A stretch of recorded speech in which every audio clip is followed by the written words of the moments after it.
નમસ્કાર મિત્રો, ઘણા બધા મિત્રો મને ફોન કરી, કોમેન્ટ કરી, મેસેજ કરીને કહે છે કે તમે માઇન્ડ રીડિંગની સારી ટ્રીક શીખવાડો, માઇન્ડ રીડિંગ વિષય ઉપર થોડો પ્રકાશ પાડો.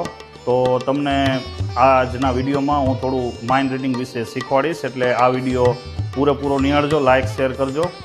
હકીકતમાં માઇન્ડ રીડિંગ એવું વસ્તુ છે કે એના માટે કંઈક સાધનની જરૂર પડે છે, અથવા તો બોડી લેંગ્વેજ મસલ્સનું રીડિંગ કરવાની પણ એક પદ્ધતિ છે.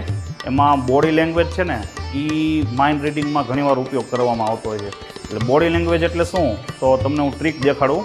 જેમ કે હું કોઈ વ્યક્તિને એમ કહું, મારા હાથમાં એક આ રૂપિયાનો સિક્કો છે, આ રૂપિયાનો સિક્કો, હું કોઈક વ્યક્તિને એમ કહું કે તમારી બંને હાથની મુઠ્ઠી છે ને પાછળ કરો અને તમને જે કોઈ પણ હાથમાં રાખવું હોય એની અંદર રાખો અને હથેળીમાં અને મુઠ્ઠી બંને વાળી લ્યો અને પછી મુઠ્ઠી આગળ કરો, બરાબર? એટલે મુઠ્ઠી આગળ કરી. હવે હું એ વ્યક્તિને કહીશ કે હવે ધીમે ધીમે બે હાથની મુઠ્ઠી છે ને લાંબી કરતા જાઓ, બરાબર? આમ પોળી કરતા જાઓ. એટલે એ જ્યારે કામ કરશે ને ત્યારે હું અચાનક છે ને એની સામું જોઈશ અને આંખમાં જોઈશ અને હું એમ કહીશ કે તમારા જે સિક્કો છે, માની લો કે ડાબા હાથમાં છે તો એ ડાબા હાથમાં નીકળશે. જોકે દરેક વખતે આ સાચું નથી પડતું, કેમ કે બોડી લેંગ્વેજ એ છે ને દરેક વખતે સાચું નથી હોતું. પણ હકીકતમાં આમાં ટ્રીક શું છે?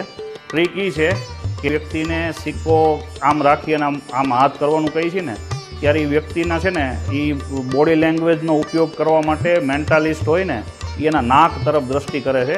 એટલે નાક છે ને એ દિશા દેખાડશે, બરાબર? કે જે હાથની હથેળીમાં છે, જમણી કે ડાબી કોઈ પણ. પણ એટલું કહી દઉં કે દરેક વખતે આ સાચું નથી પડતું, ઘણીવાર ખોટું પણ પડે છે. હું જેટલી વાર કરું છું ને મોટે ભાગે સાચું પડ્યું છે, પણ ઘણીવાર ખોટું પણ પડે છે.